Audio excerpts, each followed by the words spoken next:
Your sense of time is a lie. We're taught to view history as a neat, orderly line of progress, but reality is actually a chaotic, overlapping mess of wait, what moments. We live in a world where the last person executed by the guillotine could have theoretically seen Star Wars in theaters, and where a Roman emperor could have taxed the very same chemicals we use to whiten our teeth today. If you feel like the timeline is glitching, you're right. Today, we're exposing 15 historical overlaps that prove the past and the future were constantly crashing into each other. Strap in. This is the Broken History Reel. Number 1. The Samurai Fax Machine.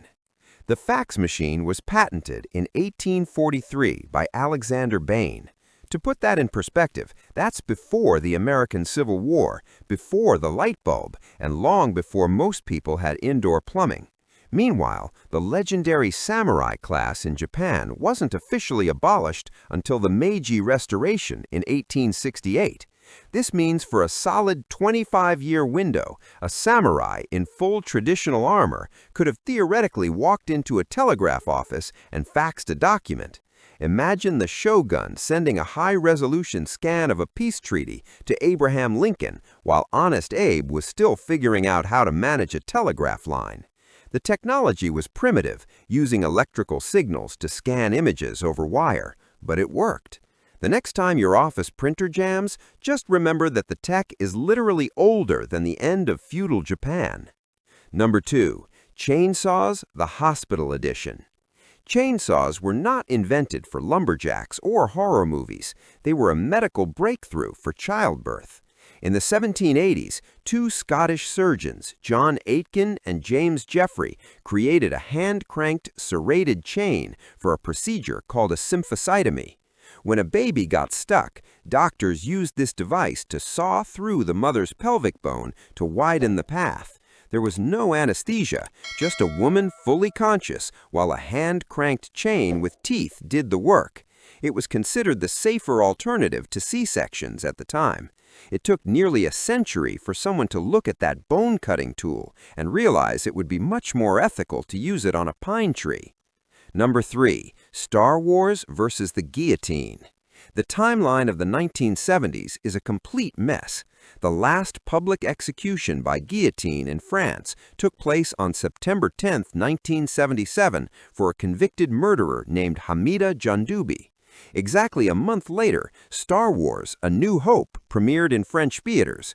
Think about that. While fans were lining up to see laser battles, lightsabers, and faster-than-light space travel, the French government was just finishing up with a decapitation machine designed during the French Revolution.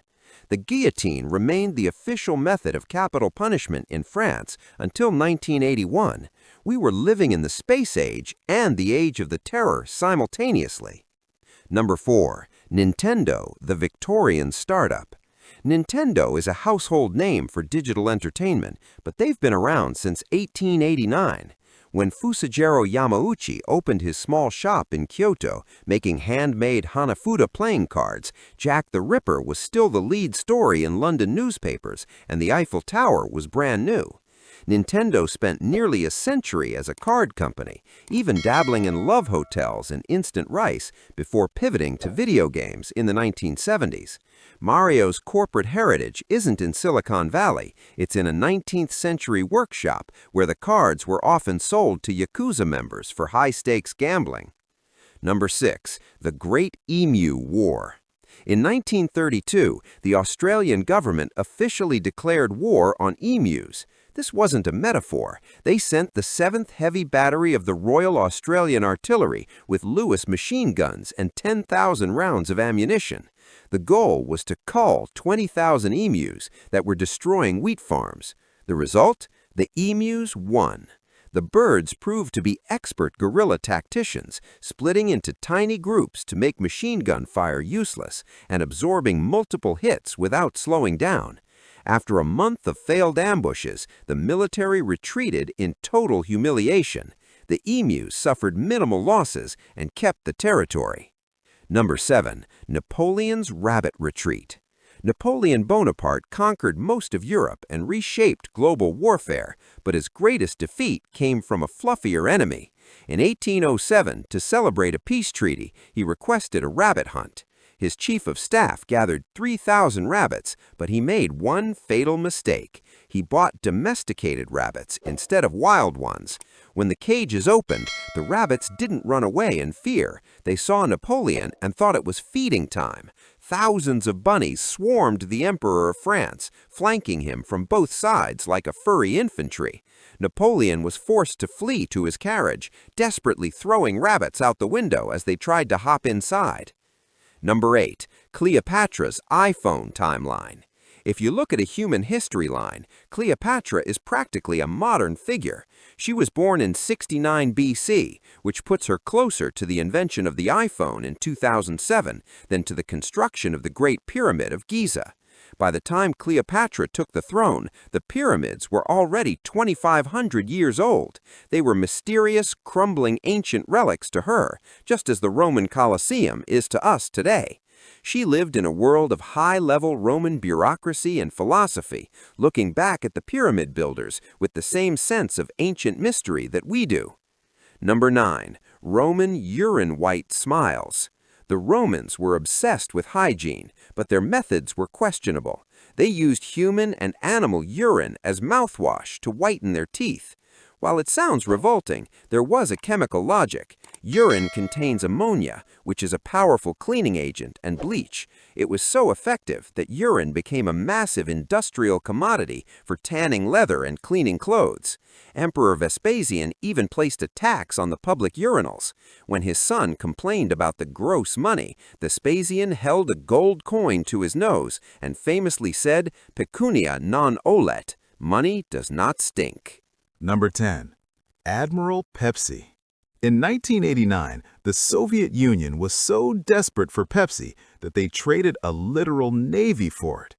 Because the Soviet ruble wasn't accepted globally, they bartered. In exchange for a shipment of soda, the USSR gave Pepsi 17 submarines, a cruiser, a frigate, and a destroyer. For a brief window, Pepsi possessed the 6th largest military fleet in the world. The CEO of Pepsi even joked to the U.S. National Security Advisor that they were disarming the Soviet Union faster than the American government was. Eventually, Pepsi sold the fleet for scrap, but for a summer, the Pepsi generation had some serious naval firepower. Number 11. Honest Abe, the Hall of Famer. Before he was the 16th president, Abraham Lincoln was a legendary catch-as-catch-can wrestler. Standing 6'4" with long, powerful limbs, he was an absolute nightmare in the ring. Out of roughly 300 matches, he only lost once. He was so good that he's actually in the National Wrestling Hall of Fame. In one famous match, after defeating a local bully, he looked at the crowd and shouted, "I am the big buck of this lick. If any of you want to try it, come and wet your horns." He wasn't just the great emancipator, he was a 19th century MMA pioneer. Number 13. Mammoths and pharaohs. We often think of woolly mammoths as creatures of the deep ice age, millions of years before civilization, but they were still around when the Egyptians were building the pyramids. While King Khufu was overseeing the construction of his great tomb around 2500 BC, a small, isolated population of mammoths was still living on Wrangel Island off the coast of Siberia. They survived there until 1650 BC. That means the mammoths were still munching on Arctic grass for nearly 1,000 years after the pyramids were finished. The prehistoric world and the ancient world were actually the same world. Number 14. The Army of 81. In 1866, the tiny nation of Liechtenstein sent 80 soldiers to guard a mountain pass during the Austro-Prussian War. They spent the entire conflict enjoying the scenery and avoiding any actual fighting. When the war ended and they marched back home, they didn't have 80 men, they had 81. They had befriended an Austrian officer who liked their company so much he decided to defect and move to Liechtenstein with them. They are the only military unit in history to go to war and return with negative casualties. Number 15. Subways and six-shooters. The London Underground, the world's first subway, opened in 1863. To put that in the context of the Wild West, the gunfight at the OK Corral didn't happen until 1881, nearly 20 years later. While Wyatt Earp and Doc Holliday were having shootouts in the dusty streets of Tombstone, Londoners in formal suits were riding steam-powered trains through tunnels beneath the city. The gritty, horse-riding frontier of America and the high-tech urban commute of London were happening at the exact same moment. Number 15. Sharks, the ancient OGs. Sharks are one of the most successful designs in the history of life. They have been in our oceans for 450 million years. To put that in perspective, trees, actual trees with leaves and wood, have only existed for 385 million years. Sharks were swimming around the planet for 65 million years before a single tree ever grew on land. They have survived 5 mass extinctions, predated the dinosaurs by 200 million years, and even watched the North Star form. They are the ultimate survivors of a planet that keeps trying to reboot. So, which of these glitches in the Matrix hit you the hardest?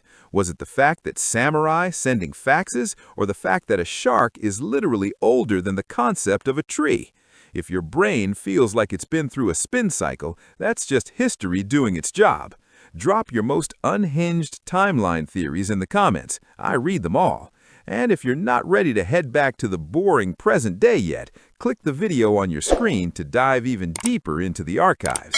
Don't forget to hit like so the algorithm knows you've got a taste for the weird. See you in the next era.